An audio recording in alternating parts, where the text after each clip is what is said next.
საჯარო დაწესებულებაში შრომის ანაზღაურების შესახებ კანონი არის უკვე პარლამენტში და ხვალიდან უნდა დაიწყოს კომიტეტებში მისი განხილვა. ქართული ოცნების გეგმა ივნისის ბოლომდე, კონკრეტულად კი 26 ივნისს კანონი უკვე მიღებული იყოს. კომიტეტებში განხილვის შემდეგ შესაძლებელია, რომ ხვალვე პარლამენტში სესიაზე გაიტანონ ეს კანონპროექტი და პირველი მოსმენით დამტკიცდეს კიდეც.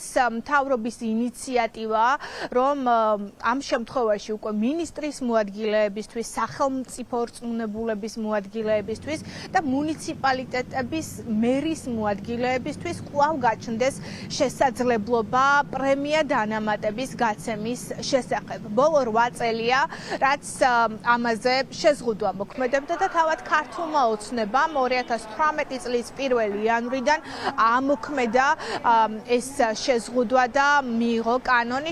შესაბამისად ჩნდება კითხვა 8 წლის შემდეგ, რატომ აბრუნებენ ისინი შესაძლებლობას მაღალჩინოსნებისთვის პრემიის გაცემის შესახებ. მით უმეტეს, რომ 2018 წელს, როდესაც ამოქმედდა ეს შეზღუდვა, არგუმენტი იყო მომატებული კორუფცია. რა შეიცვალა დღეს ქართული ოცნების პირობებში, გაქრა თუ არა სადმე კორუფციის მომატებული რისკები. სპეციალისტები პირდაპირ ამბობენ, რომ კი არ გამქრალა, მეტიც ამ წლების განმავლობაში კორუფცია გაიზარდა და ამიტომაც გაუგებარია, რატომ გაჩნდა ახლა მთავრობის ინიციატივა პრემია დანამატების გაცემის შესახებ. განმარტებით ბარათში არგუმენტად მთავრობას აქვს მითითებული, რომ მათი მიზანია საჯარო მოხელეების თანასწორობა. დღეს ქართული ოცნების წევრებს კითხეთ, დაუჭერენ თუ არა მხარს კანონპროექტს და მთავრობის ინიციატივას. ოცნების წევრების ნაწილი ამტკიცებს, რომ ჯერ საერთოდ არ წაუკითხავთ კანონპროექტი და არიციან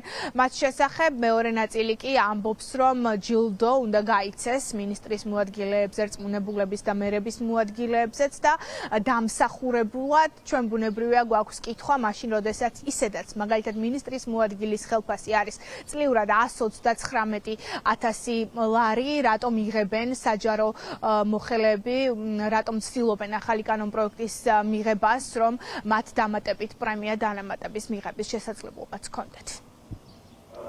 თქვენ როგორც მინისტრის მოადგილეს მინდა გკითხოთ, მოგწონთ ეს ახალი კანონი, პრემიები, ჯილდოები დამატებით გექნებათ ხოლმე და თქო არ ყოფნის თუ რატო დაგჭირდათ დამატებითი ჯილდოები და პრემიები? შეგიძლიათ მითხრათ? თქვენი ინიციატივა იყო თუ საიდან მოვიდა ეს აზრი? ყველაფერს თავისი მიზანი აქვს. მე არ ვიცი, რატო გაიცა, რისთვის გაიცა, ალბათ დამსახურება იყო და გაიცა. ხელფასი ხომ აქვს მინისტრის მოადგილეს? თუ მან შეასრულა სხვა საქმიანობა, რომელიც არ ითვალისწინებდა იმას, რაც გააკეთა, ან დამატებით საათები იმუშავა, რა თქმა უნდა, ალბათ მიიღო. ყველაფერს ექნება საფუძველი. სჭირდებათ პრემიები, ჯილდოები, რასაც აძლევს ეს? რა ჯილდოებზეა საუბარი? არ ვიცი, დამსახურებისთვის რაღაც ჯილდოები, რაც კორუფციის რისკებს შეიცავს, ადრე გავუქმოთ. სად ჯილდო, სად კორუფცია? ჯილდო არის წახალისება ადამიანის წარმატებებისთვის.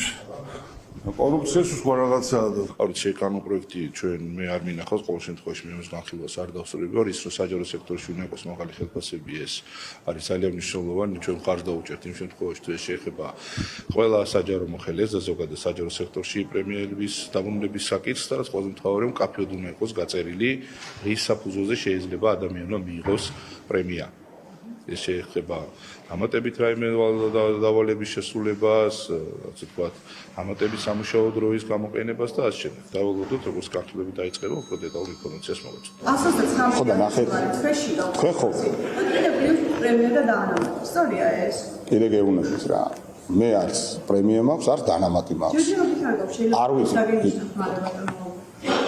პირადად მე დამენიშნება? პირადად ყველა შეიძლება. არ ვიცი, წარმოდგენა არა მაქვს, არ მინახავს. თუ პარლამენტში არის მსგავსი რამ შემოსული და დაინიცირებული არის, ბუნებრივია რომ განხილვის გარეშე ვერ იქნება ცხადი. დღემდე მოქმედებდა შემდეგი წესი: სახელფასო დანამატის და ფულადი ჯილდოს მიღება არ შეეძლოთ როგორც მთავრობის წევრებს, ანუ მინისტრებს, არც მათ მოადგილეებს, ასევე რწმუნებულებს, მერებს და მათ მოადგილეებს. ახლა უკვე მთავრობის ინიციატივაა, რომ ეს წესი შეიცვალოს. ხვალიდან დაიწყება კომიტეტებში განხილვა და განწყობებით თუ ვიმსჯელებთ ქართულ ოცნებაში, ეს კანონპროექტი და ცვლილებები დამტკიცდება კიდეც. კანონში არის დამატებით ასევე ჩანაწერი და ცვლილება შტატგარეშე დასაქმებულების ლიმიტის შესახებ 10%-დან 15%-მდე ცვლილებაზე და ეს არის ასევე ჩანაწერი, რომელშიც კორუფციის მკვლევარები ხედავენ დამატებით რისკებს და პარტიული აქტივის დასაქმების შესაძლებლობას. ახალი კანონპროექტის მიხედვით, რომელიც მთავრობამ პარლამენტში უკვე წარადგინა, ეს არის ორი მთავარი ნაწილი: მაღალჩინოსნებისთვის პრემია დანამატების გაცემის შესაძლებლობა და შტატგარეშე მოხელეების ლიმიტის გაზრდა.